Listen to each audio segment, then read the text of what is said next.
CVO Chartered and Cost Accountants Association welcome you all to this webinar on business continuity plan in view of the COVID-19, that is Corona. Many programs have happened across various organizations for members in practice. There were no concrete plans for those who are in industry. And idea came from CA Jignesh, Kenia, that why not have a program where we can have some program for our members who are stuck in this Corona lockdown. And our members across industries are there in the position of CFO, CEO, even CAO. So this lockdown, which was never before in our life, it was an unprecedented event which we'll never wish to face again. It's time where we have a pressure of payables, we'll be having refusal of receivables, we'll be having a lockdown of logistics, and there'll be huge things to come and face on. So this webinar is not to discuss these problems, but to have a fruitful discussion to find the solutions to this lockdown and the pressures we will be facing after the lockdown is gradually settling down. So without taking much of your time, I'll request CA Jignesh, Kenia to start this talk.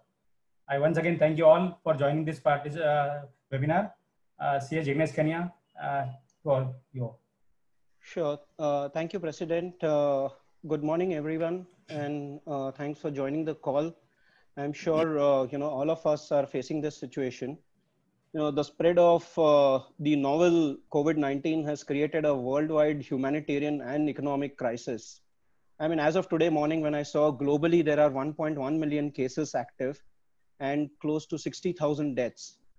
In India, as reported by government, there are 2,650 cases active on this.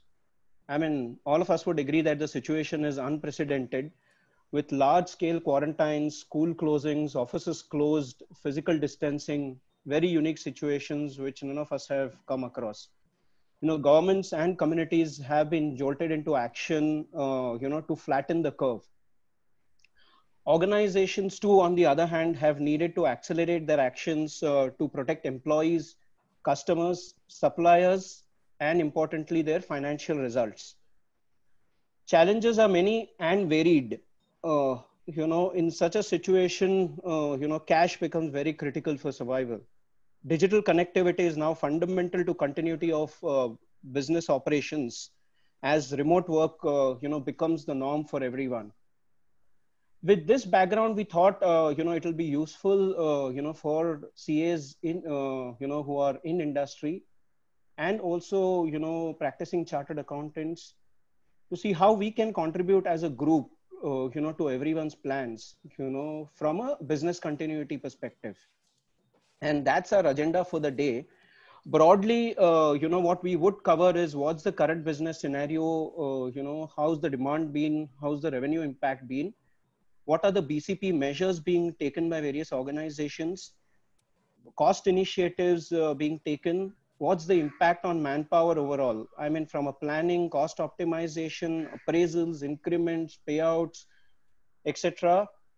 Most importantly, this has come at a time when, it's the year end. So accounts closing, year-end audits, limited reviews, annual audits, all would have been under planning.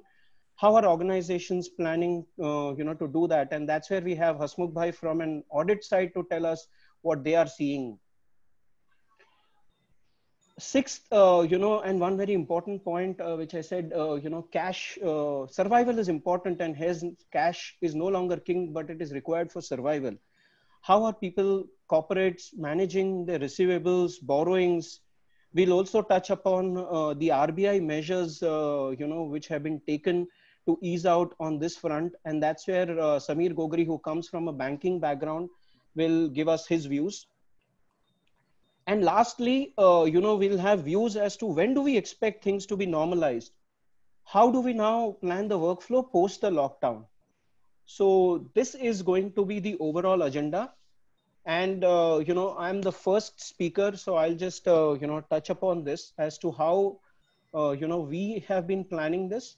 What are we, doing on these measures?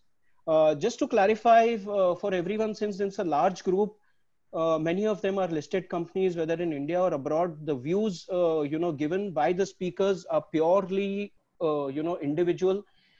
please, they will not have any, they may not have any bearings on the organizations. This may not be any organizational views. So please treat it accordingly. Would request everyone on mute. Anyone who has questions can post it. There is a tab of questions below. Please post it on that and we will take it towards the end. We have 5 speakers who will take the questions as, appropriate. Okay, so quickly coming on to the current business scenario, I'm part of media and entertainment. I work with Times Network. We operate 12 TV channels and a digital platform called timesnownews.com. So, that's I look after corporate strategy, business development and digital transformation. So quick intro. Prior to this, I have been with UTV and Disney for almost a decade and with KPMG for 4 years prior to that. So that's a quick introduction about me. On, the business scenario from a media and entertainment perspective, and I will talk more specific to news and movies because that's part of our portfolio. It's been a very, strange scenario. With the lockdown, the viewership has spiked up significantly. News has seen a 300% growth in viewership, whereas the movie channels have seen close to 50% growth in viewership. So for us, operations have become all the more important because at this stage, when businesses have gone down, activities have gone down for a few businesses. For us, the activities have gone up from a viewership perspective, And but on the ad sales, it's a reverse scenario because overall demand has been low. Consumers are not very active. And that is where advertisers have gone very slow. In fact, last couple of weeks in March, the TV industry has seen cancellation of ROs because there is no consumer out in the market. People who had sent us release orders for advertisement, they started reaching out to us for cancellation of release orders. I mean, a very unique situation which we haven't seen earlier. And typically what happens is, be it demonetization, GST, marketing is the first spend which people look at. And that, really impacted us. So that's overall from a business scenario, how it impacted us. Now coming to BCP, business continuity, how did we plan? The next day of Holi, which was the 11th of March, luckily we were pretty early to think about this because we are in the news space and, we were reporting numbers. So we knew that this was coming to India and it could impact us. So it was, I distinctly remember, it was the 11th of March when the senior management, all of us met, and we, said that this is coming through. And, whilst the discussion happened, some of them suggested, okay, let's schedule a call tomorrow. But we said, no, not tomorrow. We should not even wait for tomorrow. And we immediately called for a Mancom meeting, again on digital.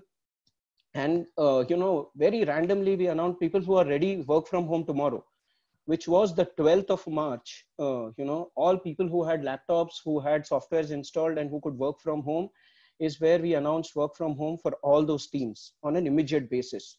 So that's where the work from home, story started for us. The most important role during this time came for the HR and the IT and technology teams. And I'm distinguishing IT and technology here because from a media and entertainment perspective, both are very different functions. IT had to organize laptops, we had a requirement of 100+ laptops. I know at that point of time, regular laptops, which were, 1,500, per month, were in the range of 3,000 to 4,500 per month. It had already scaled up during that time. And I can imagine for smaller businesses, how tough it would have been. So the corporate IT team got rolling into that to organize, laptops, figure out softwares so that people can work from home. HR got into a mode where they had to figure out amongst the 1,000+ employees as to people who would work from home, people who would come to office. We have, we have 3 news channels and we have to, report live. So it was very important that every employee knew as to whether he had to come to office or he had to work from home. Now, here very importantly, We, from a news perspective also, we started, after once the division of teams was done into, we divided into two parts, people who would operate from HQ, which is office, and work from home. This was communicated in those 3 days between the 11th, 12th and the 13th of March to everyone. And from a news perspective, we started thinking that if it's a lockdown situation, I mean, very surprising, but, really admire my CEO's vision and, side that this is going to come. And I remember I was speaking to some of my CA friends who are in practice and said that the lockdown is inevitable and is going to come, and they laughed. But, within a week, that was a reality. I was telling them that start preparing for work from home, but, the situation, probably they couldn't see it coming on this. So yes, 2.5 lakhs files were transferred to SharePoint so that people could work from home. We started anchoring from home all our traffic softwares, which actually puts down the programs, promos, everything, that softwares, we made sure that are worth operating from home. Anchoring started from home. Graphics, editing, promos, we shifted, edit machines home. Also, we started editing from home. Importantly, because it was in news, we thought that if one, location is quarantined, then what happens? So we created a parallel news setup in Bombay as well as in Delhi, so that if anything happens to one news setup, then we can use the other setup. So that's from an operation perspective, the BCP, which was planned. Cost initiatives, I mean, were almost planned, because we were going through the economic slowdown. Every cost was being relooked. It was ground zero, anyways, because of that. So luckily we were already in that state. But, work from home is very important. We are seeing, which functions, could work from home, who could efficiently work from home. And I guess I'm hearing from across the industry that this could become, the new norm. People would look at, saving costs on the real estate and infrastructure costs to see how work from home can become normal. But every cost, is being relooked at, relooked at in depth, going through additional level of approvals to see whether that needs to be incurred. Coming to the fourth point, which is manpower. Now, this is a very, tricky situation, in this points of time. How do you go about manpower? I mean, many companies, manpower does remain, a big cost. And that is where, but there are 2-3 issues here, again, being the year end. What do we do about the appraisals? What do we do about the increments? And, are there any pay cuts planned? I've been fortunate to be parts of, some CFO groups, and I can give you a collated view of that. Many have decided that, there would be no increments for the next year. Some of them have decided that senior management will take anywhere between, 5 to 15% pay cut, but not impacting the others. And whilst others organizations are seeing as to where keeping the base level, not impacted, and looking at pay cuts for, scales above, a particular salary. So that's what, on the manpower front.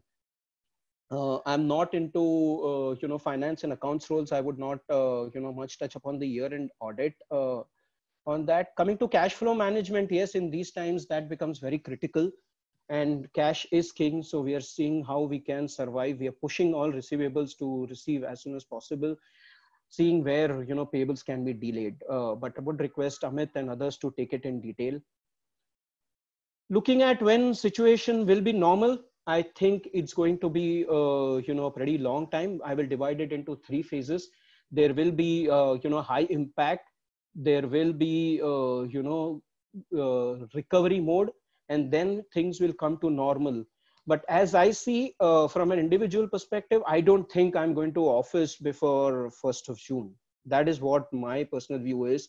And I think people should plan for a longer work from home than just the lockdown. Be very careful. Lockdown ends on 14th. That doesn't mean 15th everyone should be in office.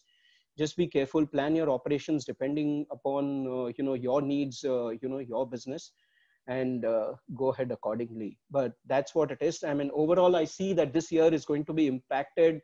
Could be first 3 months in the impact mode, next 3 months in the recovery mode, and next 6 months in the settling mode. So that's it from my end. Thank you very much.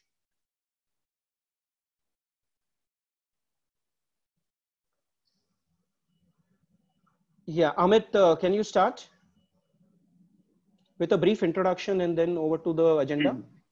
Yeah, hi. Hi, everyone.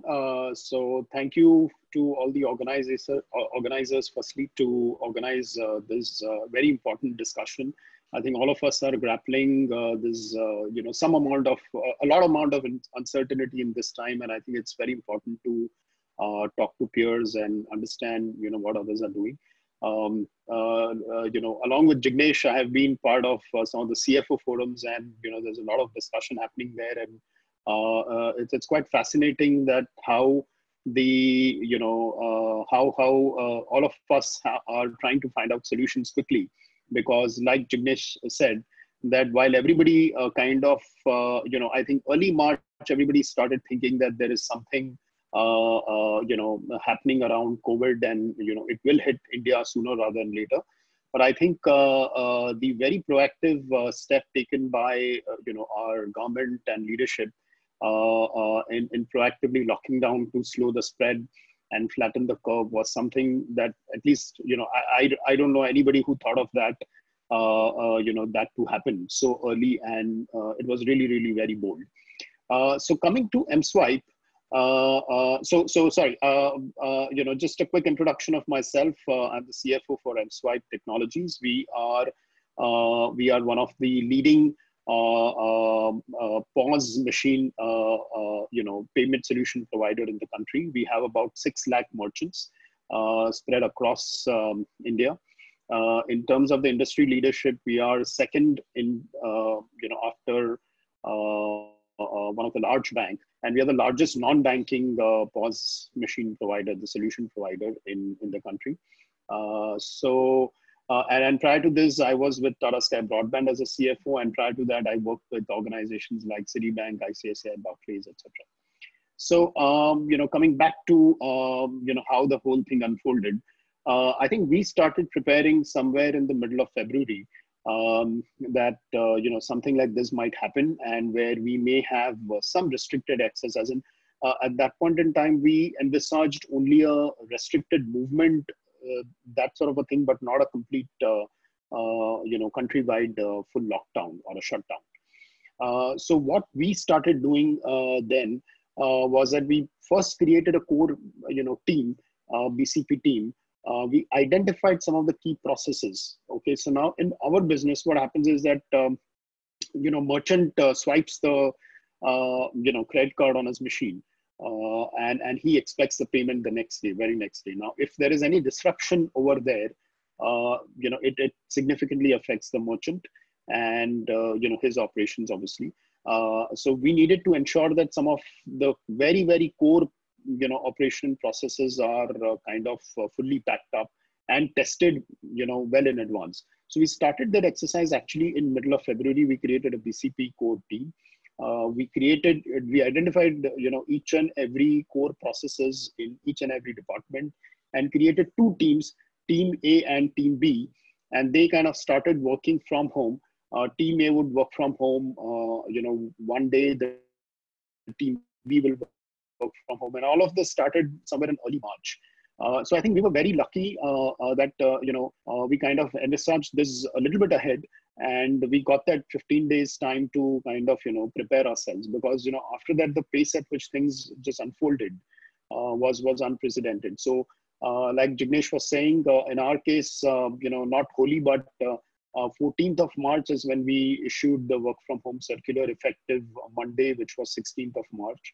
And the lockdown happened, as you all know, in the very next week. An everyday situation kind of kept changing.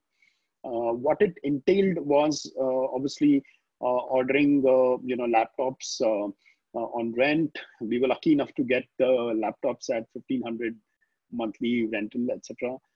It also entailed for those who are going to work from home to be able to access the ERP, to have VPN connection. So we also got some 500 VPN connection quickly. And the last thing was the full data center backup. So we have 2 BCP sites for all the live data. Those also got activated in no time. In addition to, we activated the cloud data center. Now, in terms of uh, uh, so there's a question: why can't an employee take a PC home? Yes, we did that also, but it's not possible on all the cases. Now, post lockdown, what are the key challenges that we faced?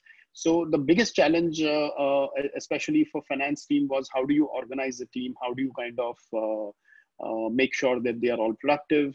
And how do we get the best productivity out of them?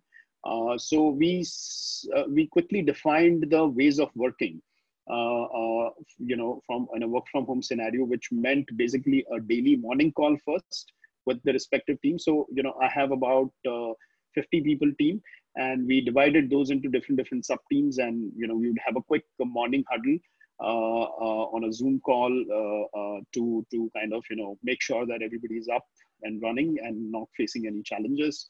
And if they have any personal challenges, you kind of understand that as well. These were again, I'm talking about very initial days, and that followed by a weekly end of day call to make sure what key activities or the key things that we needed to do. Have we been able to do that? And a quick update on all of that. What we've now done is that we've moved on to electronic daily report. That is app called as Clockify. I would appreciate, if anybody has got access to this, just go and test it out. It's a very nice way to track productivity of a team. The other thing that we've done is obviously we've generated and developed some ERP reports to track the productivity of each individuals and each team members. All of this is to just make sure that there is no impact on the core operations, right? Because in a very large 5,000 people organization, things get lost, and we just want to kind of make sure that there is no impact on the customers or on our vendors. The other thing as an organization we did was, how do we kind of drive the productivity of the sales team? Because the sales team now is no longer able to hit the street and go and generate new sales. So what do we do over there? So we again had we again created kind of daily reports. All the sales team were tasked with ensuring that all the pending collections were collected. And if there are any customer queries or any escalations or any issues that are open, those are all closed on priorities. If for new customer, if there are any applications where there are any discrepancies, so all the backlog basically was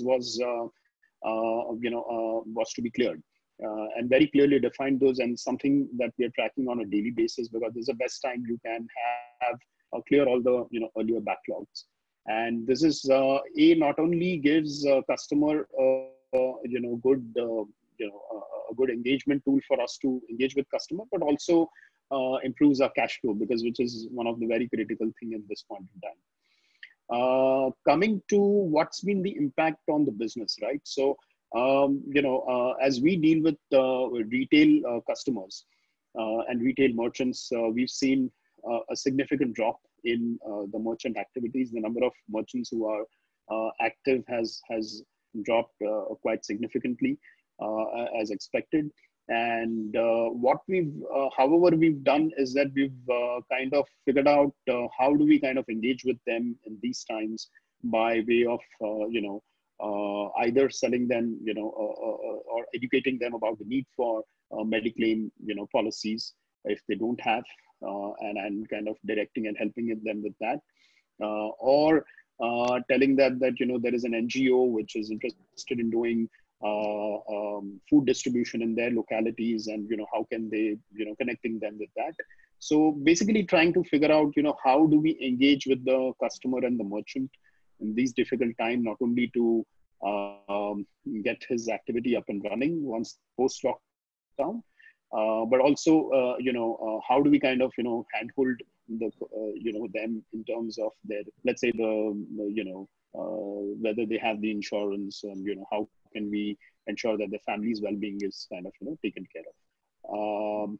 The last is, the actions that we've taken to tackle the financials, because that's something which is very, very important.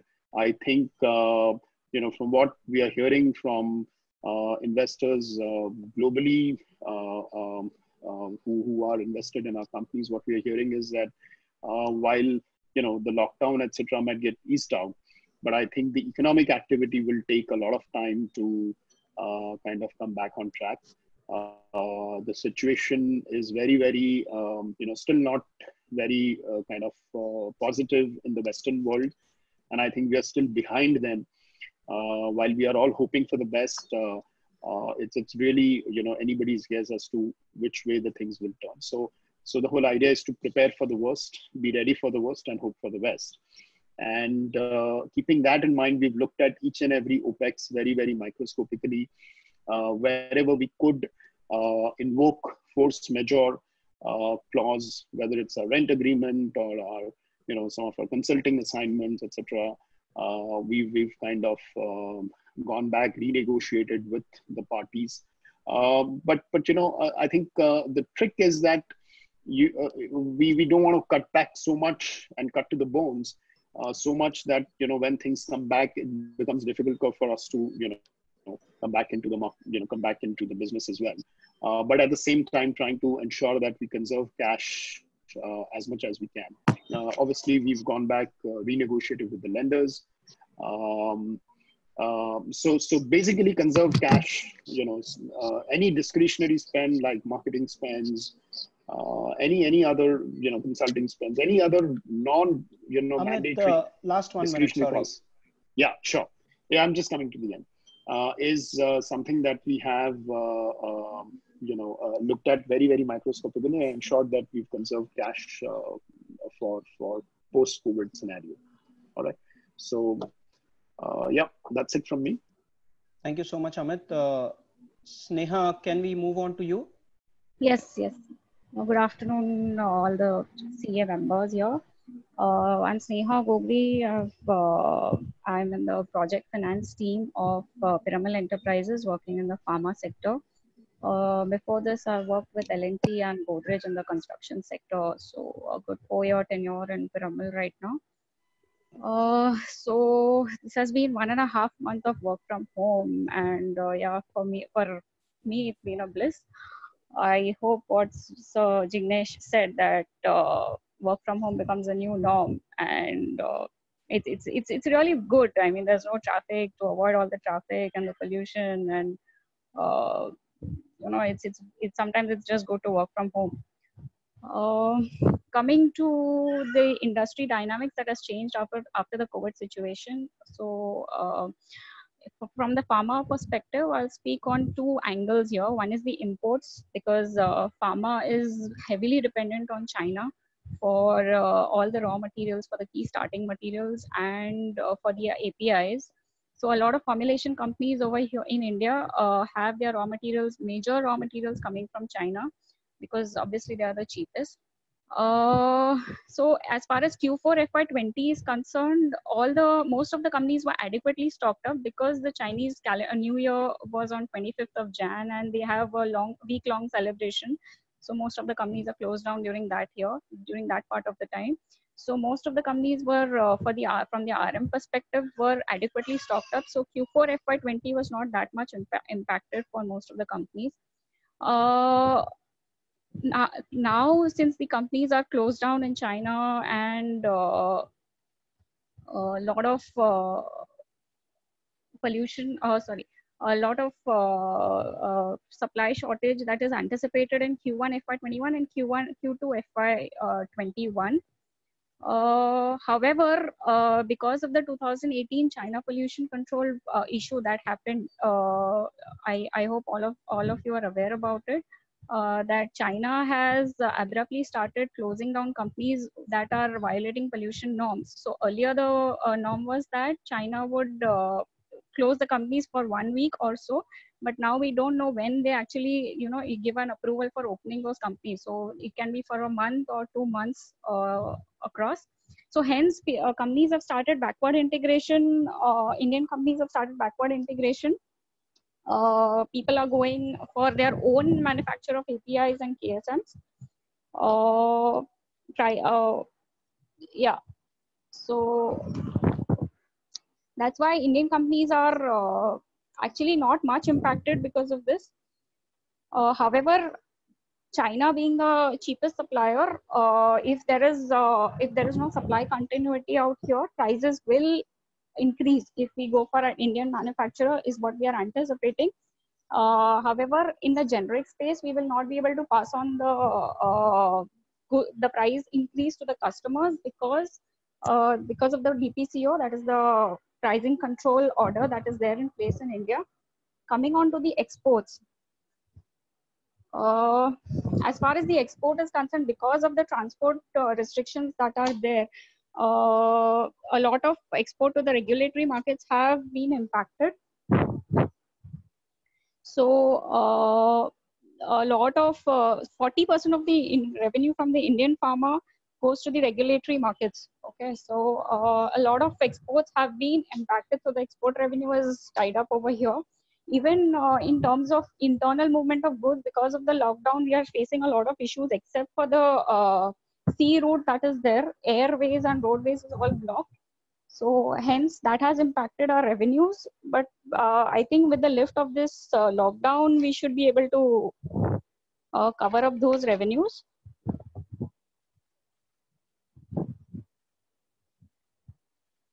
Okay, coming to the COVID-19 situation, so a lot of companies are racing for the development of this vaccine. However, I personally don't anticipate a vaccine coming before FY22 because of the in vivo, in vitro trials, the animal and the human trials that are there. Normally, it takes 12 to 18 months for a vaccine to come up.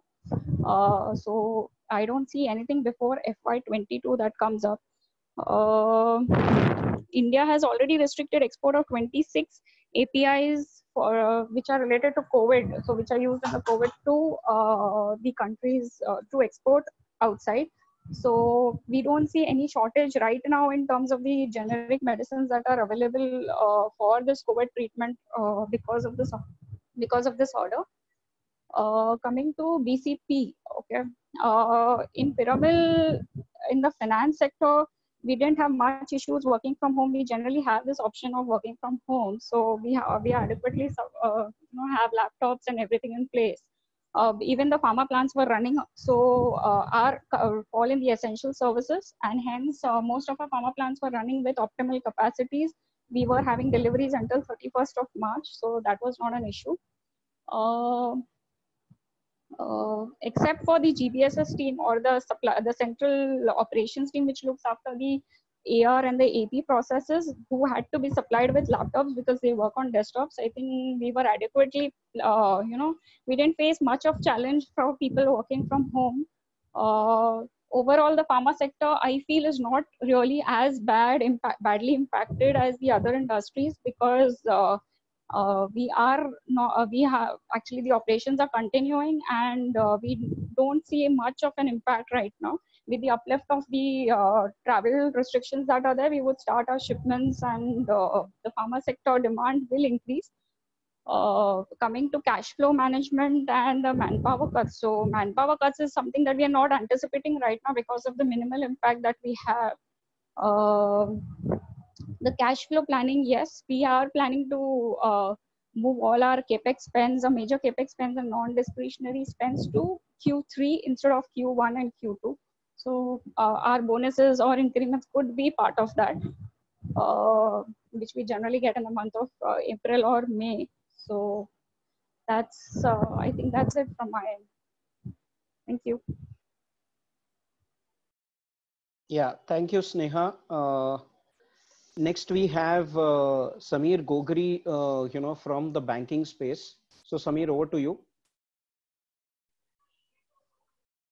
Hey, thanks, Jignesh. Thanks for organizing this. Thanks to the entire committee for making this happen. I'd like to start with a short story. There was a king who charged the wisest men that he had to come up with one statement that'll hold good in all times, good and bad. The statement they came up with was, "This too shall pass." these are very, very difficult times that we are going through.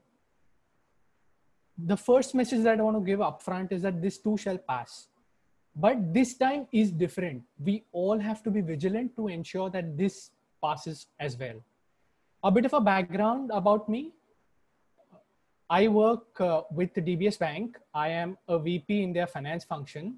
The sub function that I am part of is the CEO function. I look at submissions from the finance viewpoint for the various committees that the bank has, given that it's now a wholly owned subsidiary. Before working with DBS, I've worked with Deutsche Bank for more than a decade in various roles, including being a business manager to the global markets business, setting up their satellite units. I started my career with Ernst & Young in their global tax advisory services practice.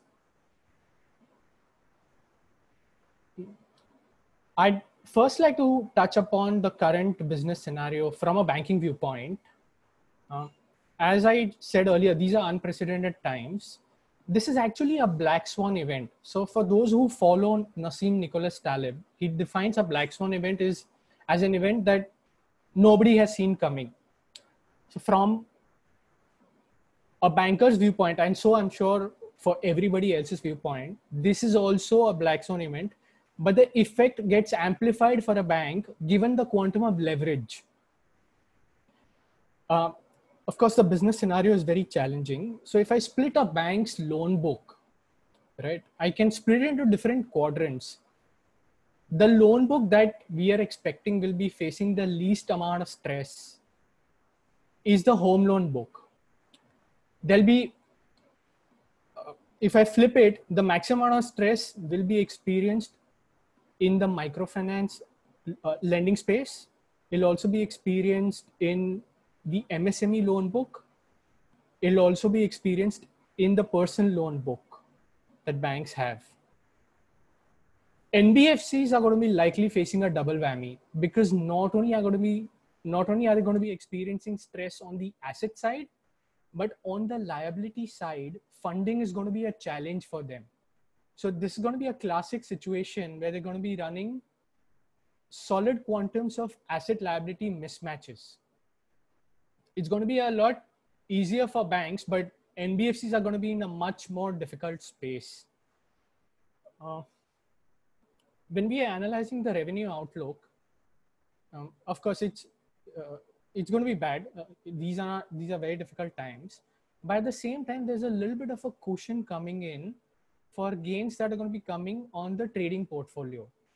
Now, let me explain. So there's an inverse relationship between bond prices and interest rates. So when interest rates go down, which they have because of the measures that have been announced by the Reserve Bank of India, bond prices have gone up. So which will mean that banks will have a little bit of treasury gains, which will help them offset the losses that they're going to be likely incurring on their loan books. That's further, if I have to do a sectoral analysis of the stress that a bank is going to be incurring on its asset side, the sectors that a bank has an exposure to can be divided into two main segments. One segment will be two main segments in terms of the impact that COVID 2019 is going to be having. One segment is the segment where the revenue impact is minimal and the balance sheets are strong for borrowers. And the second segment is where the revenue impact is going to be obscene and the balance sheets are quite weak. So to simplify, industries like pharma, IT, agrochemicals, they fall into sectors where the revenue impact right now is going to be minimal, and borrowers in these segments have strong balance sheets. In the other spectrum, where borrowers have weak balance sheets and where the revenue impact is going to be crazy, I can think of industries like airlines, residential and commercial real estate, gems and jewelry. So these sectors are going to be hit very, very hard. especially if the effect of COVID 2019 continues intensifying and does not abate at all. So that's the broad sectoral analysis that I'd like to give from a banking perspective. If I now flip over to how DBS managed work from home, well, it's the parentage. DBS is a Singaporean bank. As we all know, Singapore has been at the forefront of fighting against COVID 2019. So we actually implemented split operations in February. In the first week of February, we had a concept called split operations. So staff members across every team had to initially work across different locations. So I had to split my own team. I had to send away my staff members to various offices that we have within the city. Some of my staff members I had to send over to their homes. This was in February. It's unbelievable, but I'm very fortunate to be working for an organization which had the vision to start implementing this from February itself. So this is what was done in February. We had an inkling that a complete lockdown was coming. And as Jignesh mentioned earlier, when I mentioned about the probability of a complete lockdown to my entire family, I was a laughing stock, right? But the lockdown did come. So given that we had implemented split operations earlier, work from home was not a challenge. So most of the staff have got laptops and they can carry the laptops home and work from home.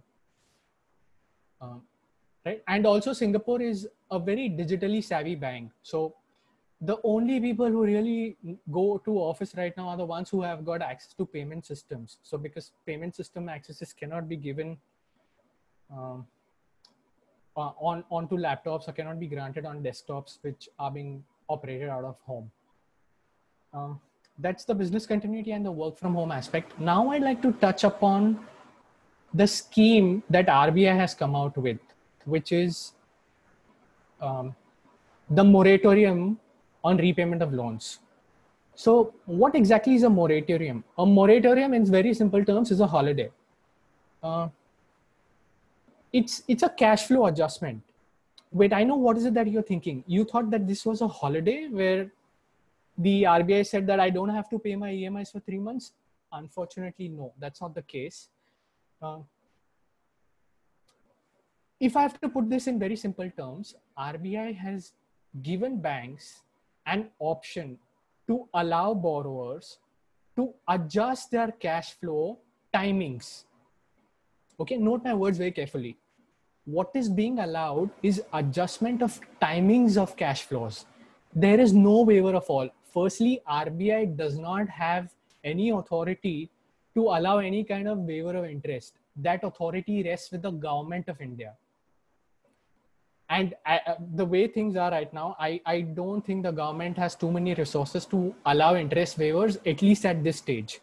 So what does the RBI moratorium deal entail? So if you borrowed from a bank, so if you've taken a personal loan, you've taken a term loan, if you have a working capital overdraft facility, you are allowed to adjust your cash flows, provided the bank gives you that option. This is very important, right? The bank has been given the option to give an option to the borrower to adjust their cash flows, right?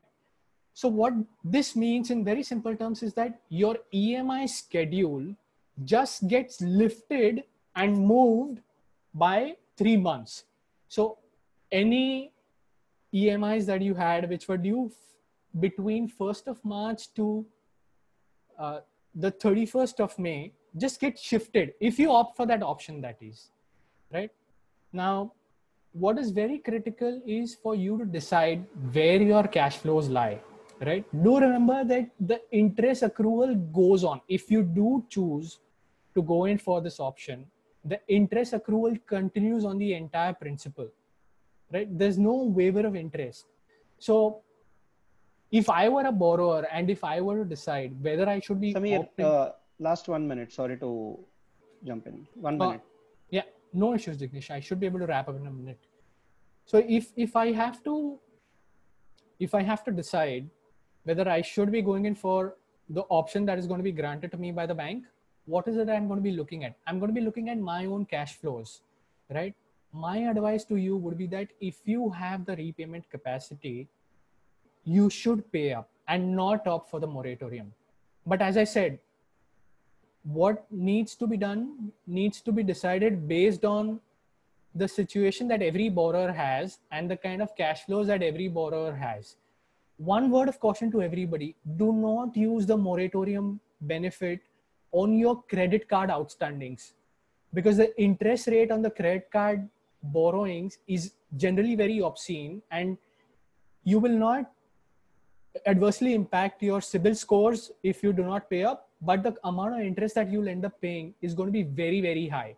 So if you have any credit card outstandings, please do not get into the trap of availing the moratorium on your credit card outstandings. On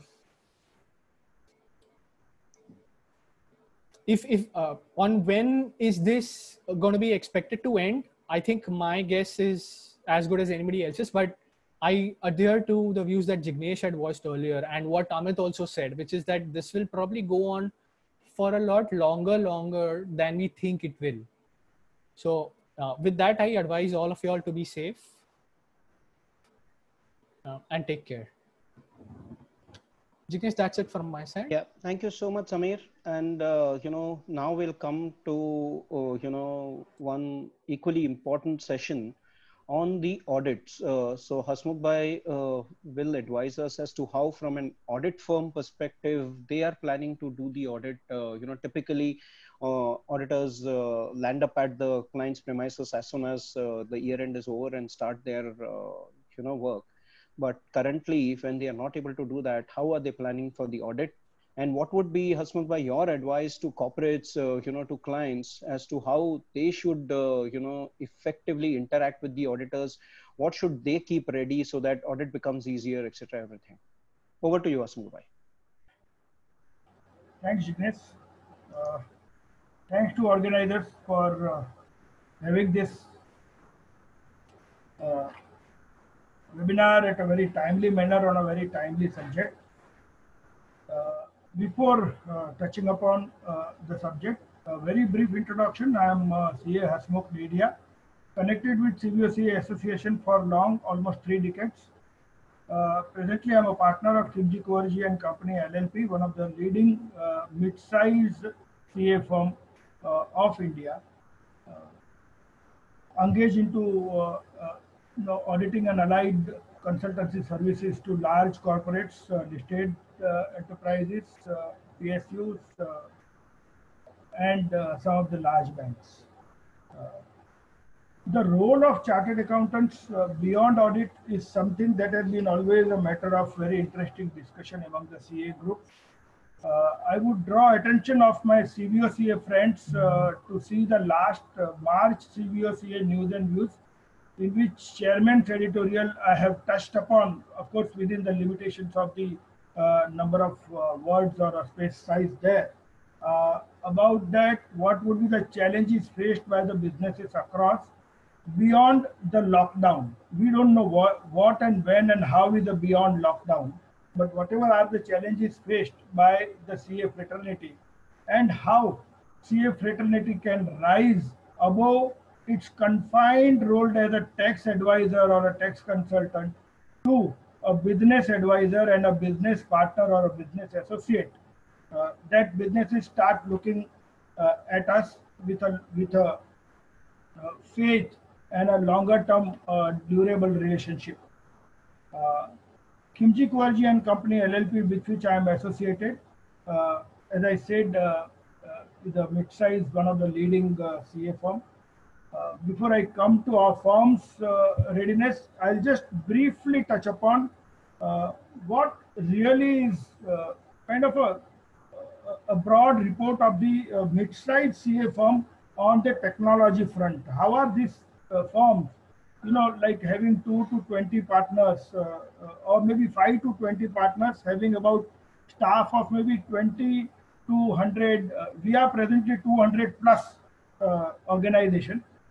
But I'm more dealing with these mid-sized firms which specifically cater to SMCs and SMEs.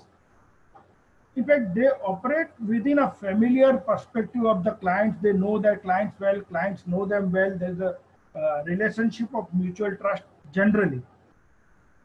The systems which are being used by CA firms, I mean, one cannot say and claim that they are like most advanced system, like somebody before mentioned about like daily cash flow and daily MIS is done on a system.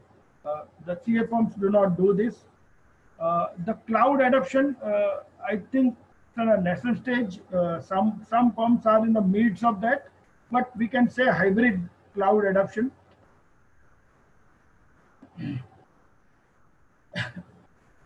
The operations within the firm, such to say, do not help so much for the remote location work abilities, because cloud or server location, etc. Investments in IT systems are to be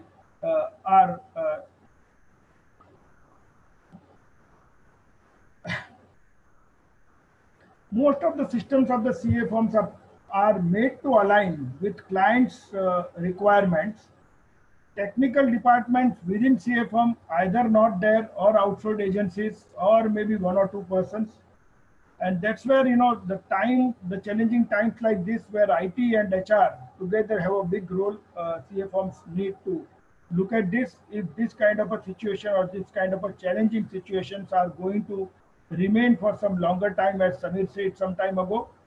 Even in rainy seasons, many a times we have some situations that we are compelled not to travel outside.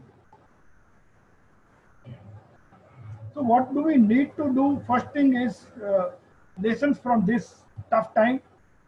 Try and fully integrate our systems. Look at investing more into IT and IT enabled this thing. Leverage the opportunities of remote working.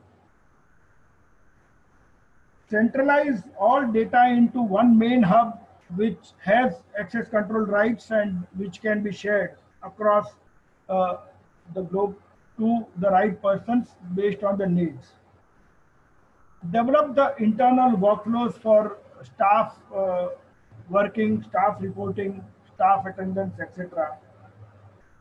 Explore the cloud data sharing, and of course the cyber security to insulate ourselves against the possible risk. This is roughly what a snapshot picture of a mid-sized CA firms.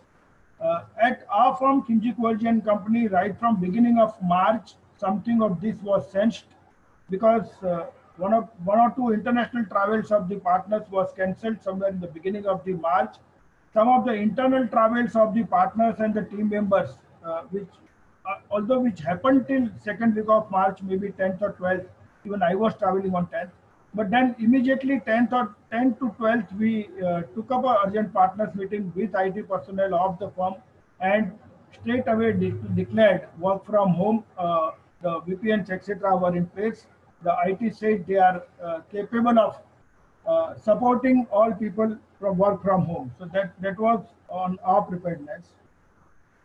Now coming to audit, the question that posed to me, large number of listed companies do not like that their deadlines get postponed because of this. Whereas there are some companies who are mainly into manufacturing, are helpless but not and compelled to postpone their deadlines. SEBI has been liberal enough to give a 1 month additional time to the listed companies from May 30 to June 30, which may perhaps be again extended. I do not know as of now, but I will confine my rest of the talk to say to the companies or corporates who do not wish to extend the time and wish to carry the entire audit finalization, etc. On a work from home basis. In those cases, what are the challenges that one will have to encounter? What are the cautions that one will have to take in addition to whatever the normal IT environment carefulness that we all take? So effectively, what are major audit processes? The confirmations, cutoff procedures, substantive verification, physical verification of inventories, assets, and some documents, assessing major estimates and judgments made by the management at the time of finalization of the accounts,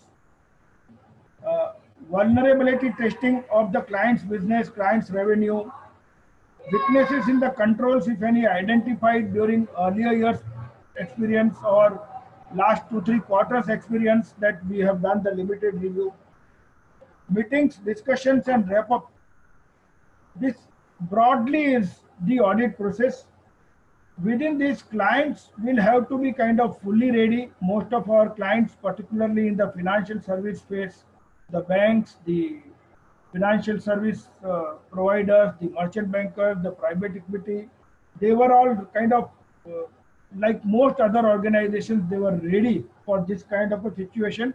And 1 or 2 of our service provider companies have asked that their predetermined date of 10th April, because that company, though listed, also is a subsidiary of another large listed company, and therefore consolidation purposes, they do not want to shift their date. So 10th April, we would be completing a large listed company audit. We would be completing several other companies within another 4 to 5 days before even the present lockdown, that is 13-14. And as we all anticipate, lockdown may get longer than we all think. In these situations, wherever clients are ready with their system, they have created a virtual data room on which they provide the necessary information, the necessary data that is required by the auditors. From our teams, the respective teams draw that data, apply the audit procedures on that data, raise the queries, questions, seek the explanation. All that is happening. All that was majorly happening even in a not work from home condition, because most of the large clients used to provide data to the auditors on a shared drive, but in the same location, but it was on a shared drive. Now that it happens that shared drive is explored from a different location. To that extent, it doesn't pose much of a challenge. The challenge comes mainly from the physical verification wherever it is involved. The data, the sensitive information which clients in course of audit have been showing us, have been allowing us to verify, but not sharing a copy thereof, not giving a soft copy thereof. So there are a large number of such data, the secretarial information, some of the agreements, some of the, all those would actually pose a challenge, a large challenge to the auditors as well as to the clients. There are some ways and means on which one can work out. So whatever can be shared by the client on a virtual data room, audit goes on smoothly, audit processes go on properly, the cutoff, the confirmation. Of course, most of the banks are now, after a lot of persuasion, are into mode of giving responses on a mail to the auditors. Large number of other entities also perhaps are doing that. The major estimates and judgments made by the companies, particularly for March 20 year end, would be a large challenge in the light of guidance issued by ICAI for COVID-19. That's a subject matter by itself. I'll not deal with in detail, but that deals with giving a guidance on a going concern, 1 year solvency, assessment over impairment, assessment for expected credit losses, and therefore some of the balance sheet items of the clients may require some kind of a provisioning, where auditors and auditees may have some discussion mode, may have some different opinions, different views. COVID or no COVID, the economic situation before this was not very hopeful. The economic slowdown was already there. The business failures were so rampant. To take few names like ILFS or DHFL or now Yes Bank or whatever, and therefore those clients who had exposure to such companies, provisioning requirements were anyways major issues, which we are now dealing with meetings over the Zoom or other electronic media. Those are getting sorted out. So that brings us to those items which require a physical interaction, which require a physical visit. So first and foremost is physical verification of it. Sorry? Last 2 minutes so that yeah, we can go into I'm Q&A. towards the end. Physical inventory is the. Sure. So Thanks. the most important difficulty in terms of audit is the physical inventories, the verification which auditors are normally known to do during the interim period of March or immediately after March. Now that's where the challenges would occur. Those companies might have to postpone their audit finalization date if they were to insist on following the traditional mode of verification, and if auditors also insist on that. Otherwise, there is a guidance available within the auditing standard itself that if the circumstances prevent auditors from doing some of the procedures which are necessary for a valid reasons, such points or observations can be brought in for communication to the shareholders, either by way of a qualification or by way of a disclaimer or by way of information within the CAM or other mode of the key audit matter or the other mode of the audit reporting. If all this is also not acceptable to the clients and to the auditors, the video recording, shooting and giving that to the auditors can be thought of, can be explored. We are exploring that in one of the situations. The recording and the verification in those cases, even client personnel will have to have some physical movement within the factory. That is also challenging. So those things are posing the challenges to the auditors. But the companies that I said we would be finalizing, even the listed space and other space, are largely service companies, and for them there are no such challenges. Obviously issues would come up because for all of us this is first time to deal with an audit entirely without any physical interaction. Therefore, the meetings, wrap-up meetings, etc. Would take time. The timelines, the normal timeline for an audit procedure, whatever it is taking in this scenario, would take more. And therefore, challenges and issues are there. Those can be sorted out, solved with the cooperation of the auditees and with the help of leveraging the technology to the best possible extent. Thanks. Thank you so much, Hasmukh bhai. I think that gives a lot of clarity, to practicing chartered accountants who are into audit, plus corporates also, how to, plan their audits. Thank you so much. Thank you so much, participants. At a peak, we had around 180 participants. So, yeah, okay. So we'll move on to, the Q&A. Some of them have answered, some of them have been answered. So I hope the participants, have read those. I'll just move on to the open questions and, reach out to, call out for one of the speakers to answer that. So first question is from Kunal. What will be the impact of Labor Act for not deducting salary for a lockdown period? Amit, can I request you to take this? Sure.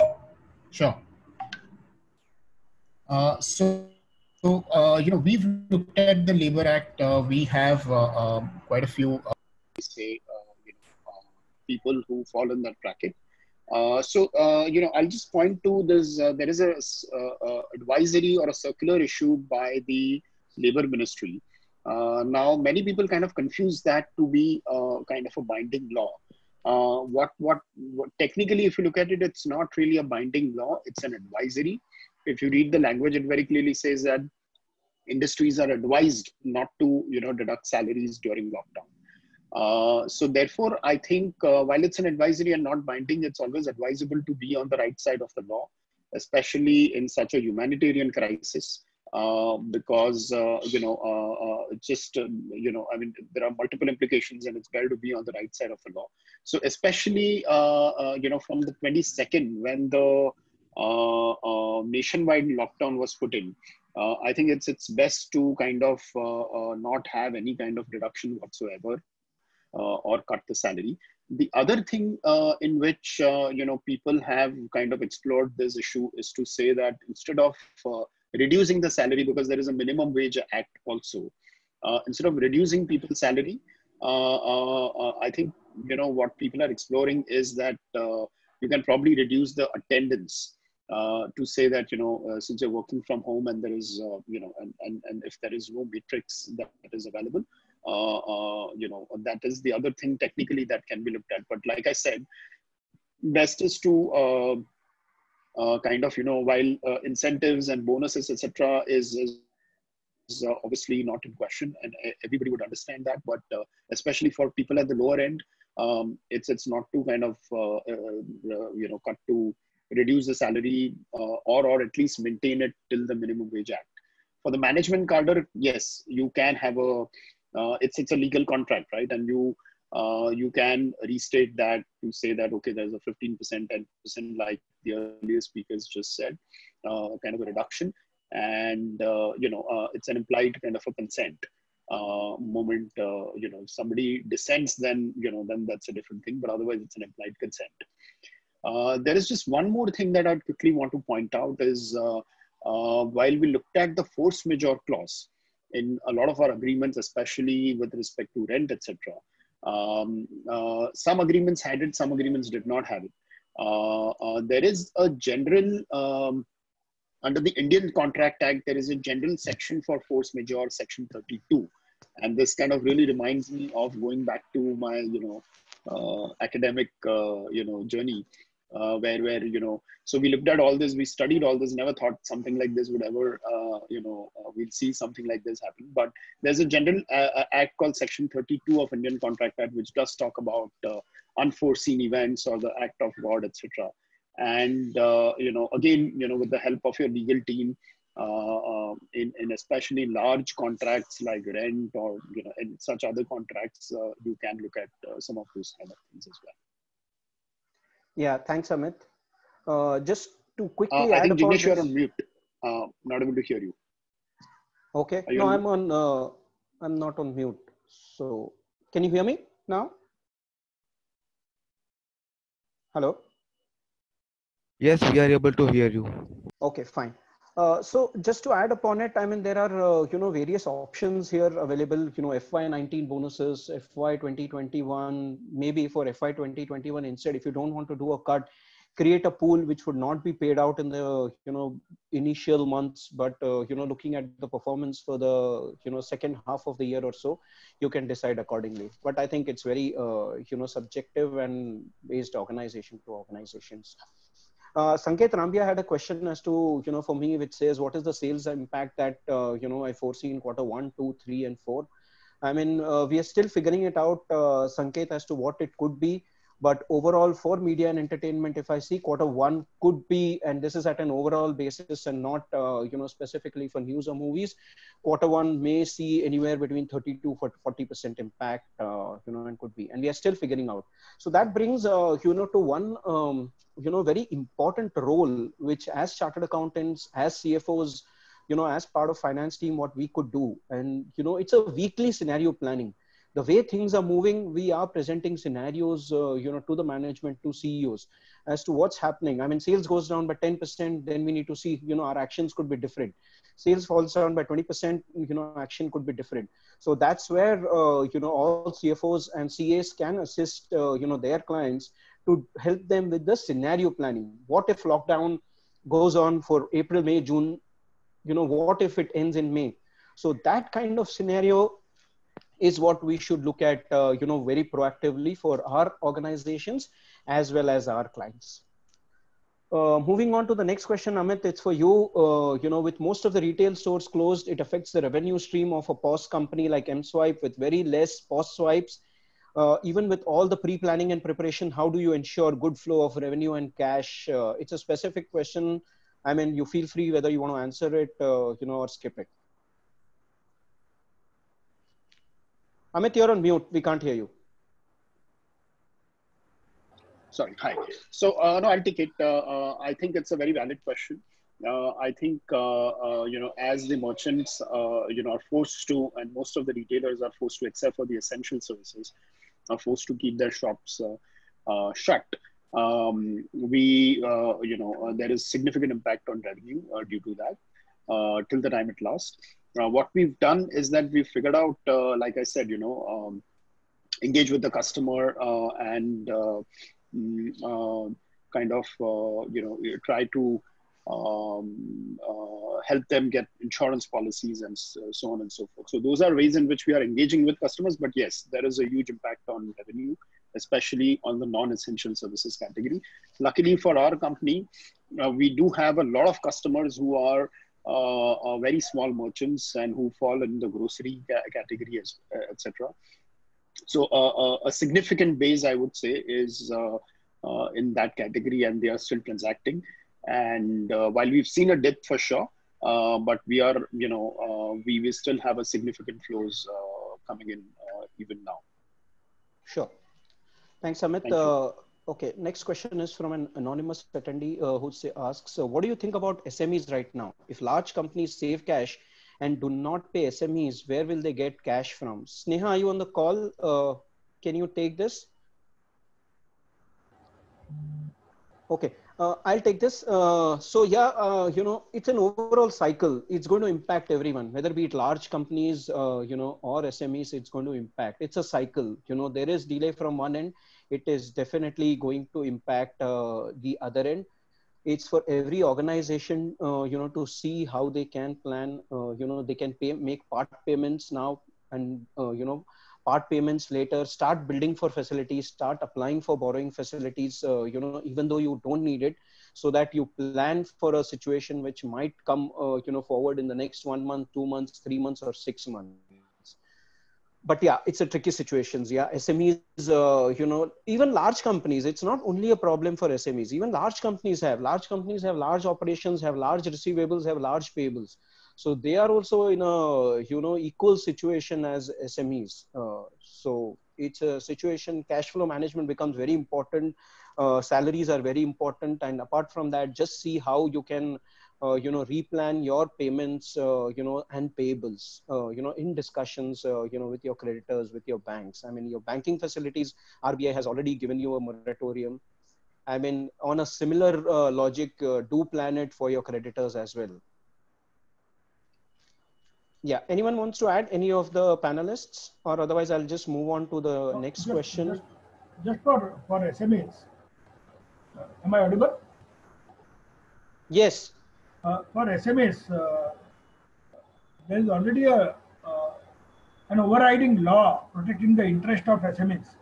To that extent, wherever possible, wherever feasible, one can take benefit of that law to speed up, extract the receivables. Sure. Thanks, Hasmukh bhai. I mean, moving on to the next question is, do you foresee going forward the significance of migration towards artificial intelligence will increase? I mean, it's for me, so I'll take it. I mean, yes, digital transformation is going to become very, very important for everyone. Look at your processes which are manual. See how they can be automated. There are various tools, today available, in the market to take care of every possible process you're thinking about. Robotic process automation is one such tool which might sound very complex, but it is very simple. We have, used robotic process automation for RO booking, which is the most significant activity for us on a daily basis for booking the advertisements. So RPA, then, AI, ML might sound, that will not, are not for us. But if you just break it down and, speak to some of your digital transformation vendors, they'll make it easier and ROI driven for you.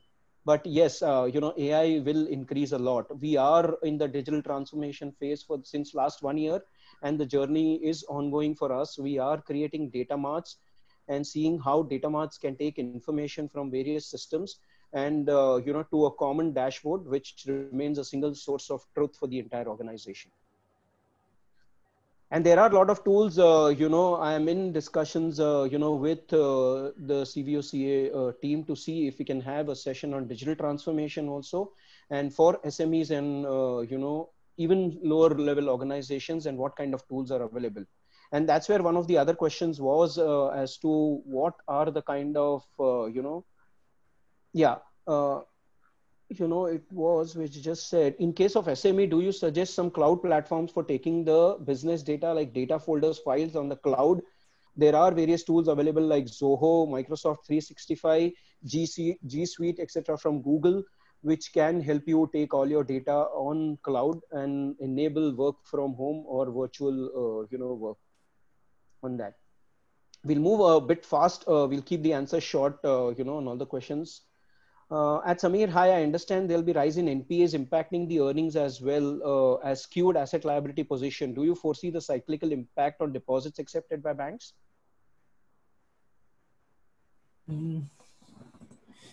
Hi, on deposits, what I do see as a trend is a migration from the private players onto the PSUs because of risk aversion.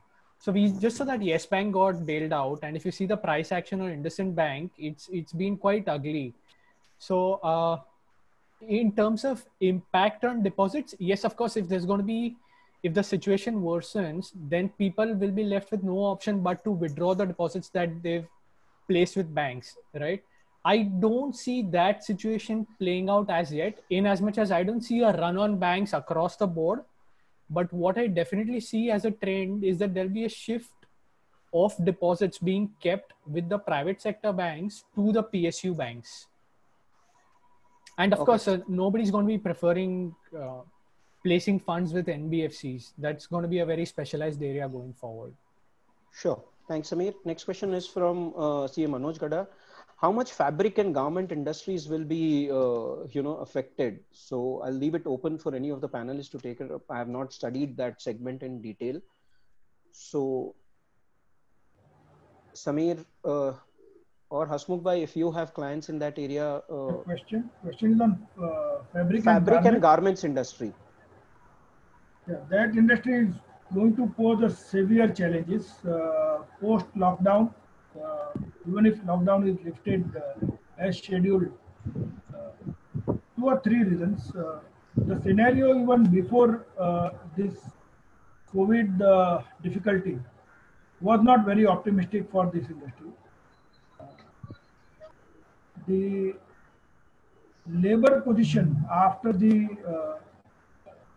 lockdown has become worsened. This industry will find difficulty. They are already studied with some partly made stock, work in progress.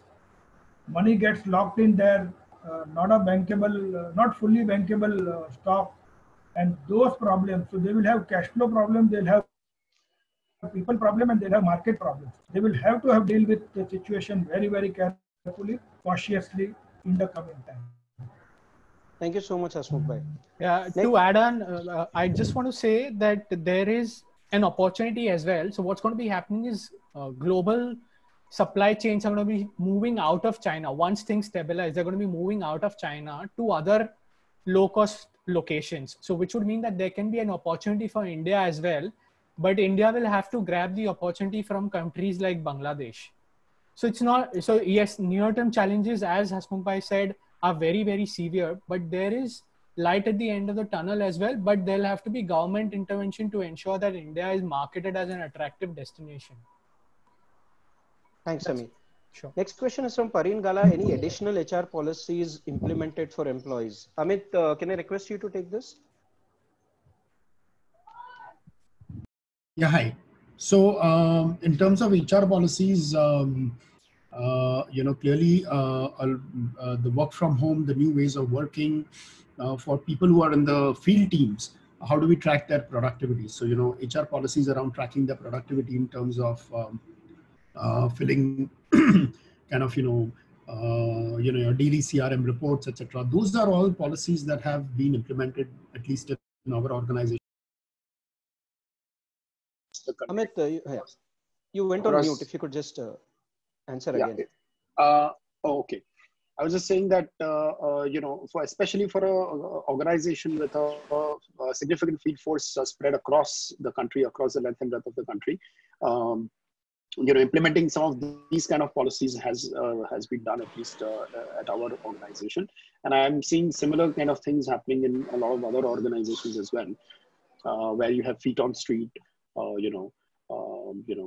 like I said, daily routine, get on a call in the morning, do 50 calls. In telecom, for instance, people are saying, you call up the customer, tell them to pay the bill online, digitally, etc. So those are things that people are doing, and HR is actively enforcing that to ensure that productivity is maintained. Sure. Thanks, Amit. Yeah, Jignesh, Next question. Jignesh, Sneha this side. Yes, Sneha. Just to add on to this, so currently in our company, all the finances has a lot of workload, and we are working, but for employees who cannot work, who do not have much work, who cannot work remotely. There are a lot of L&D, learning and development forums that are going on, and people are, selecting topics that otherwise wouldn't have been done in the normal course of business, and what they want to upgrade in terms of their role. So a lot of learning and development. So, people are asked to study on each topic and come up with a group chat and share knowledge sharing that's happening.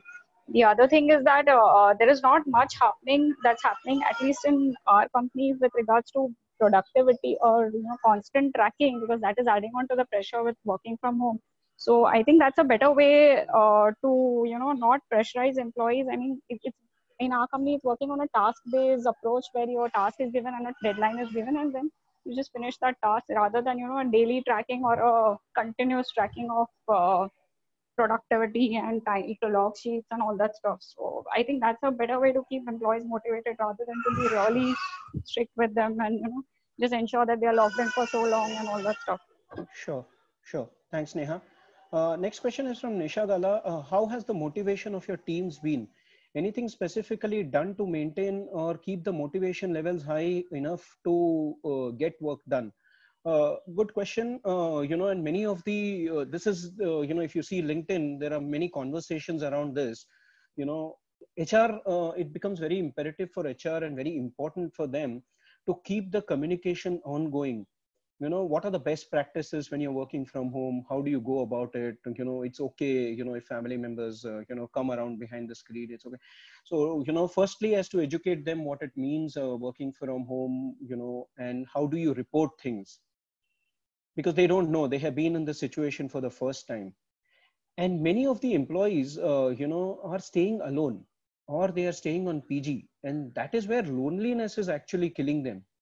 And that's where many of the, organizations have set up, a committee, or there are many external organizations, who are helping in such a situation, whom employees can reach out to and talk to them, as to, what's happening with them. I know one of my team members, in Bangalore, who is staying alone, who doesn't know how to cook. I mean, so, his team members are helping him to, give him tips as to how to quick, cook, what are the facilities around which can deliver and everything. So, those are the situations which are coming through. But yeah, HR plays a very important role here. Next question is from Forum. What are the key cost saving measures being executed other than, employee costs? So I'll just start with, and maybe Amit, request you to take this over. It is across the board. You will have to look at, right, maybe your rent also, to see if there is a, possibility. Firstly, I think then renegotiating costs. Firstly, it's seeing how your payables can be deferred, request from a cash flow management perspective. Second, in many of the areas, you are looking at cheaper alternatives, which may mean a compromise on the existing facilities, and seeing that. Let's say, for example, reneg of rent is one of the options. You go back to your suppliers, renegotiate rates. In case of AWS, which is Amazon Web Services, people who are into digital play and everything, they have gone back to Amazon and renegotiated, and Amazon had, happily extended a, 10 to 30% discount depending on a case-to-case basis. So I would not say any specific measure, but you'll have to go across and see if there is any cheaper alternative available, or, probably you will have to do away with that service. Amit? Yeah, true. Absolutely. I think at least, what we've been able to communicate, and the smarter guys have understood this, is that this is not something that will just go away on 14th of April or end April or something like that. this will have a significant impact in terms of the overall economic activity, at least for the next 6 to 8 months. And therefore, you know, a lot of guys are okay with renegotiating the contracts, rates, etc., whether it's consulting services, rent, you know, IT, like just Jignesh mentioned, AWS, we've got a very significant, very good deal with AWS as well on the cloud servers. And this is across the board. So I think, you know, it's very important to be very proactive and have those discussions quickly and try and renegotiate those costs, because, you know, every penny saved during this day, during such time will really be helpful, because we don't know how it's going to end up.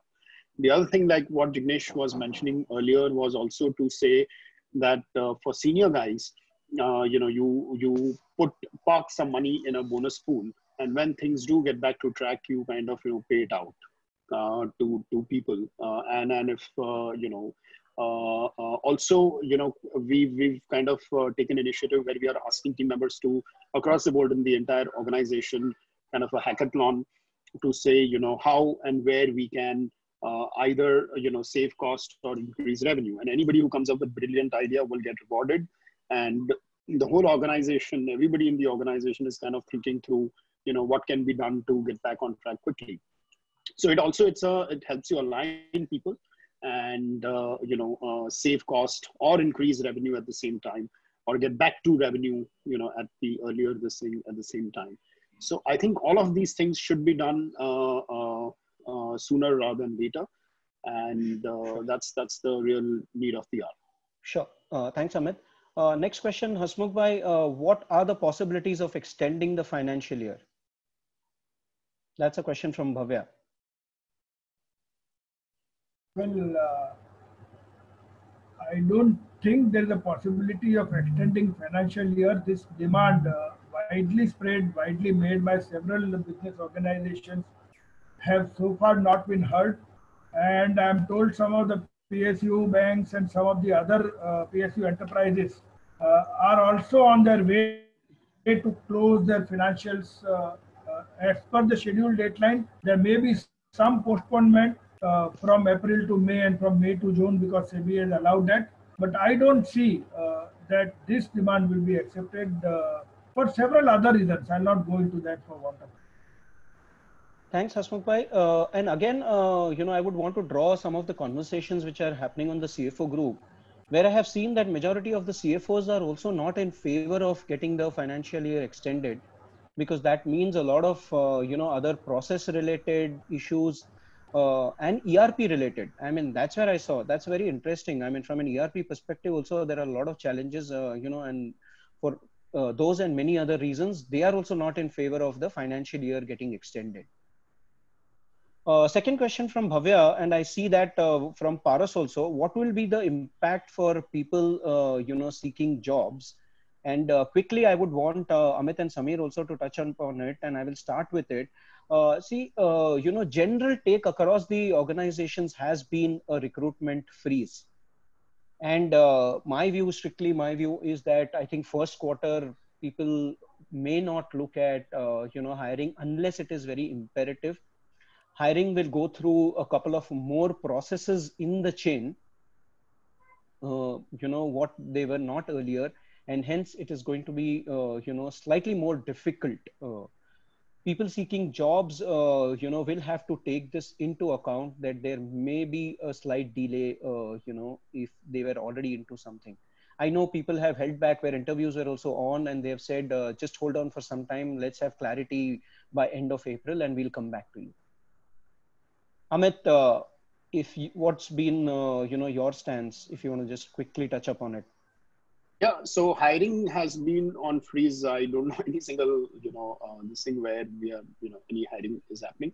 But also, I think what is happening is that, especially I can talk for startups, is that people are fundamentally now relooking at their business models also, wherein, you know, whether your customer acquisition strategy, if it was, you know, purely people-based, people-driven, can it be shifted to digital going forward as well? Because now also what's going to happen is that, you know, I think with more and more work from home coming in, a lot of physical congregation being discouraged, by the government, and also at an individual level, people not preferring to congregate, let's say, in malls and restaurants and stuff like that, at least for next some time. I think digital marketing is really, really going to pick up, and which will fundamentally change your customer acquisition models and so on and so forth, servicing models. So a lot of thinking has started on that side as well, which will obviously recalibrate the people strategy for a lot of organizations. And this is another thing that proactively can be thought of by especially by new age organizations, startups, etc. Sure. Thanks, Amit. Sanjay bhai, with your permission, I mean, we'll just take it forward till 1:15. Yeah, Sanjay bhai. We can't hear you, Sanjay bhai. You're on mute. Yeah, it's okay. We can. Yeah, we can go ahead till 1:15. Yeah. So we'll just start quickly. So next question, Samir, is for you from Bhavya. Further to my inflation question, so whether cash inflow would also increase in the hands of people in case there is more money printing so as to balance the overall situation? Bhavya, that's a tricky one. So I don't envisage helicopter money happening in India. If that's the question you were asking me, the way it has happened in the US, I don't think we've got the fiscal strength to do helicopter money. But in some sense, helicopter money is already happening because farmers are being doled out cash subsidies, right? So my advice to you would be to strengthen your own finances, to cut down on debt as much as you can, and not rely on any kind of government support for increasing the cash flow that you already have. Sure. Thanks, Samir. Hasmukh bhai, the next question is for you from Chetan Kakka. That how do people deal with employee benefit provision with the fact that actual valuation is coming forth?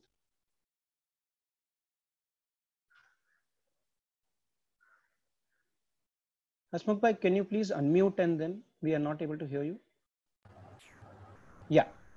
Yeah. This being a bit technical, I didn't go through it during my speech because I thought it would be too technical. Yes, this would pose several problems. Several actuarial assumptions are likely to undergo some changes, and therefore, companies' profit and loss account will have impact on that. Those companies who are already onto Ind AS or IFRS converged financial statements, they have this buffer of OCI where most of the actuarial assumption changes impact will get parked into OCI. To that extent, P&L gets insulated or not becoming volatile because of this. But there are contradicting effects. On one hand, you see interest rates going down and therefore discounting getting changed. That is one effect. On the other hand, the attrition may also be giving you some benefits on that count. So some of this, I mean, to what extent they contradict each other on the final provisioning required for the long-term employee benefits is for every company to assess, and this would pose some challenges. Sure. Thanks, Hasmukh bhai. All panelists, now we'll just rush through. We have a few more questions, but we'll just keep the answers really short on this. What would be the effect on real estate business, and how much time will it take for revival? I mean, everyone's guess, would be as good as yours, Nilesh.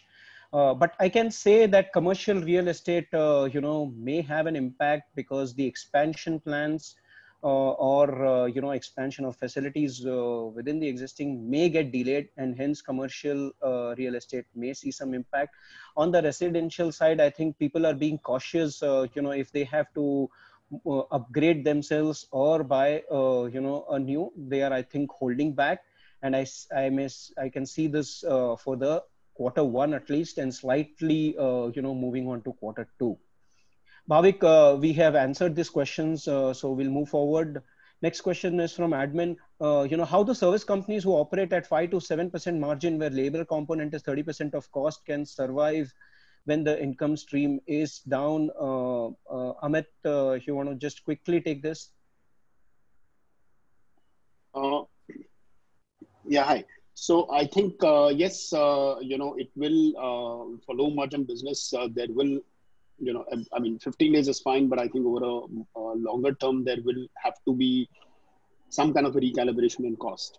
And I think what at least I'm hearing is that while most large corporates and most businesses have held back from any kind of layoff, etc.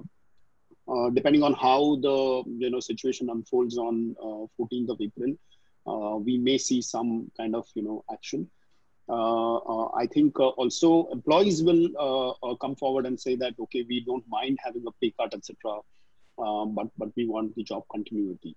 So those are the kind of things that I'm hearing from the ground. Sure. As of now. Sure. Yeah. Samir, next question is for you. What is the forecast for companies in BFSI space for next 1 year in COVID scenario?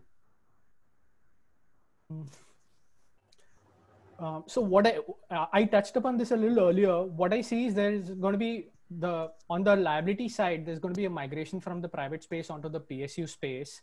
On the asset side, there's going to be stress across the board. So those banks which already have their NPAs under control are obviously going to be weathering the storm a lot better than the ones who have been in pain already so far. But the long answer short is across the board, you are going to be expected to see dilution of shareholder equity. That's the way this is progressing. That is a given. Thanks, Samir. Next question is from Yash. Again, for Samir, you. How will banks help for working capital requirement? How will they help businesses? So there is a moratorium scheme that I discussed, right? So if you have a working capital that's already there, and if you're facing stress, you can request the bank for a moratorium. So that's the direct help that the bank is giving you, right? You push down your cash flows for 3 months. You'll still pay interest on the outstanding amount, but that's the direct help that banks are giving you right now. Sure. Just want to quickly chip in here. I think it is most advisable right now for those who are, not sitting on a huge cash, is to take this moratorium scheme. Even at an individual level, I think it makes sense to do that because we really don't know how this whole thing will pan out. Sure. This is my, again, purely personal advice and, nothing to do with... Sure. Thanks, Amit. Chintan Savla has the next question, and Hasmukh bhai, this is for you. How would COVID-19 impact be factored in while calculating expected credit losses under Ind AS 109, IFRS 9? So I referred to that in my thing. The COVID-19 guidance is already issued by ICAI. While preparing the financial statements, notes, disclosures, etc., the preparers will have to go through that guidance. The auditors will have to ensure that guidance has been properly taken into effect. Coming to the question specific, expected credit loss, companies have adapted the models under 109 or the most companies have adapted the models which are market-based, recovery-based, past experience-based, or simplified models.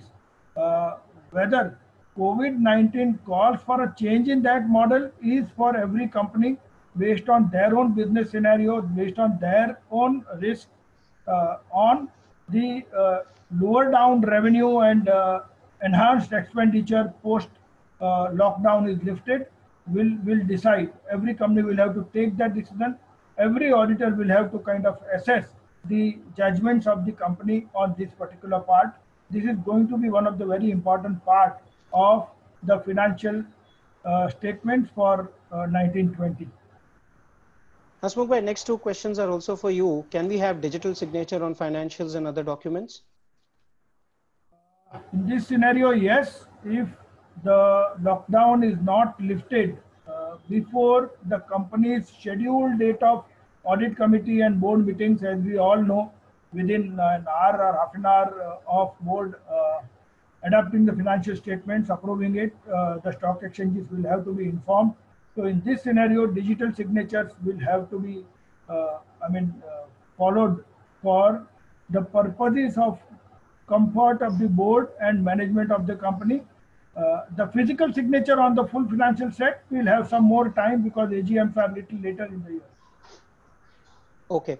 Hasmukh bhai, someone has asked your view on audit of MSME when major challenge of data not available on cloud, and how how SMP firm plan for future impact on SMP firm in future.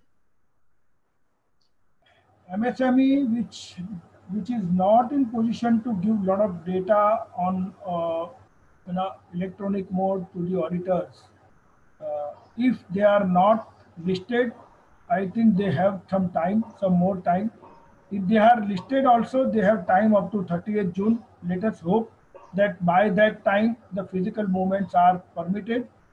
But what I touched upon during my talk was the mid-size CA firms. They have to kind of the recommendations which I said about their being, more open to such kind of work from home scenario, their own IT systems, investments, and this thing.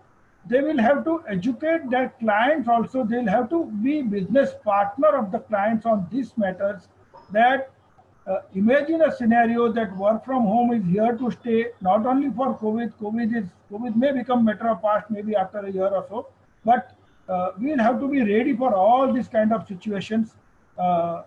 In Japan, I believe there was a tsunami few years back, and Japanese even small enterprises have capabilities developed, I'm told, about work from home, and sharing the data on an electronic mode, with keeping the confidentiality and other safety measures in mind. Okay, thanks. Next is about being ready for remote access for organizations who have only partially been ready for remote access, cloud access so far. Is there any doable solution at this point of time to improve access? Amit, any thoughts on this? In short term, no, I really don't have too much of an insight. But I think some of these things are also covered in essential services, and you can take help on that, and then try and have at least your critical IT stuff to move around.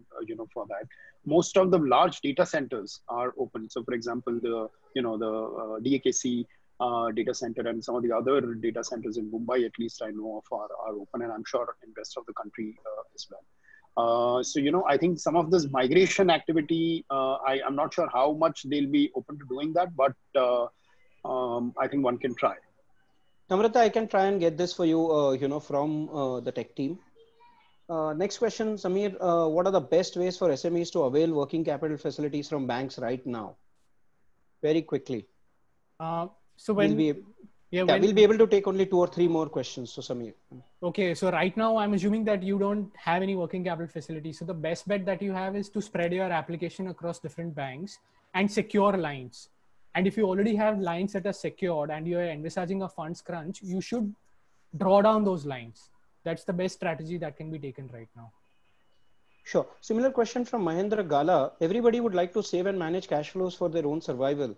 Is in that situation, what is going to be the impact on overall cash flow in market and cash flow crisis? Samir, if you can help on this. Well, cash conservation does mean that risk assets take a beating. Yeah, there is going to be a cash crunch in the market, but at the same time, I envisage some kind of a fiscal relief coming in from the government.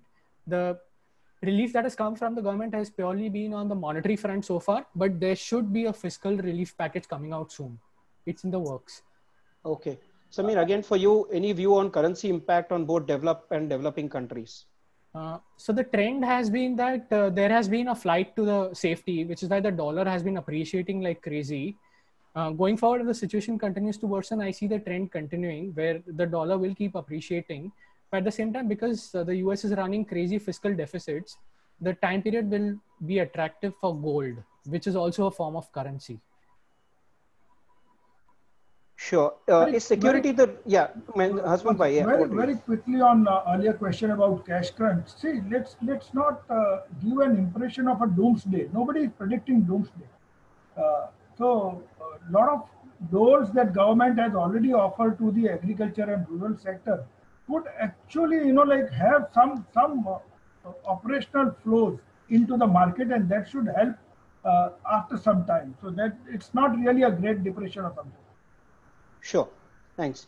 Mahendra Bhai has a question. Normal working as expected would be from 1st June as expected by Jignesh. Mahendra Bhai, it's purely a view.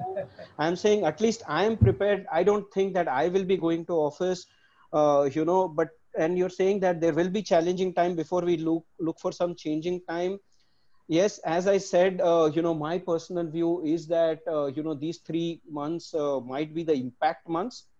Then the next 3 months would be coming out of this, getting back into, business settling mode. And the next 6 months could be, getting to business as usual mode. That's a very, overarching statement onto that. Car filing for COVID confirmation is required on voluntary basis, and government has, so I think we have covered that, in detail. Hasmukh bhai, this is for you now. At present, since few months, it was a tough time. In respect of cash flow in overall sector, my practice CA firm really need to chase client for our fees, as against which ICA has come out with revised fee structure. In such scenario, what could be the balanced approach for CA? After this, we'll only take one question. Earlier, we used to say it in a lighter vein. Whenever management looks for a cost cut, the first thing that comes to mind is audit fees.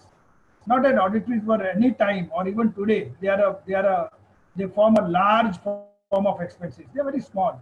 It's just that it does not fit into the priority when one is struggling to match the cash flows. So that's what you will have to kind of persuade, keep on following it up. And in the extreme scenario where the work itself is not a pleasure, where reporting for that client itself is not giving you a satisfaction, in an extreme scenario, auditing standard gives a response that give away those assignments. Do not be fear that you will lose the client. There will be some more to fill the gap. Thanks, Hasmukh bhai. Last question, we'll take one from Bhavik Gala.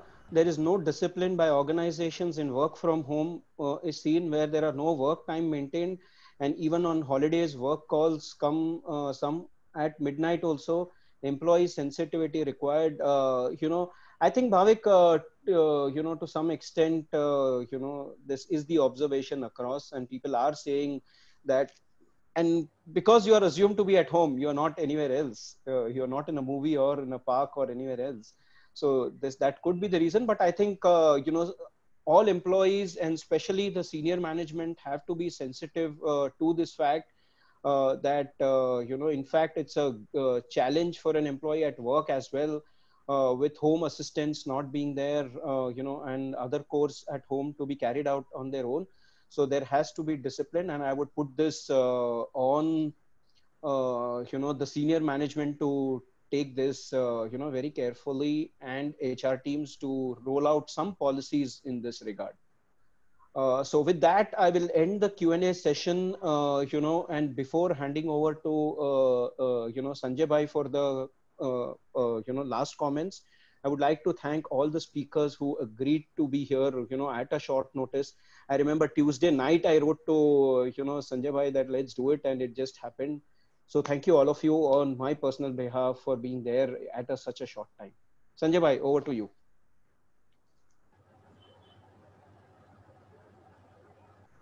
Sanjay bhai, yeah, now. I thank you all again, and now request our Joint Secretary Amit Chheda and the convener of members in industry to formally give a vote of thanks to the speakers who have agreed for this lovely session. And I request all the panelists that be ready for one more session like this, the way it has gone. So definitely there will be more requests for such seminars. Amit Chheda, over to you. Thank you, Sanjay. On behalf of CVOCA, I would like to thank all the speakers for sparing their valuable times in such a difficult time. We would specifically like to thank CA Jignesh, who has covered his topic on media space. He rightly said once, that nowadays digital connectivity will be the very requirement of our business to continue. And this digital connectivity will not be only internet connectivity per se, but it will be like the cloud access, the VPN access, and all that. And we would also like to thank him for conceptualizing the webinar and taking an active part in like ensuring that this goes off very well. We would also like to thank CA Amit Gala, for who has covered the digital payment scenario in present situation. Very well covered how the actively POS industry is managing this situation. At the same time, Sneha Gogri, who covered the pharma industry, and rightly she mentioned that pharma industry is in a very difficult time. The input cost is increasing, whereas the industry has not been able to pass on the price to the customers. Samir Bhai has very well covered the banking industry, and rightfully he's mentioned that the industry will see the asset liability mismatch and will have a difficult time, and at the same time there will be some gain. We would also like to thank Hasmukh Bhai for valuable time.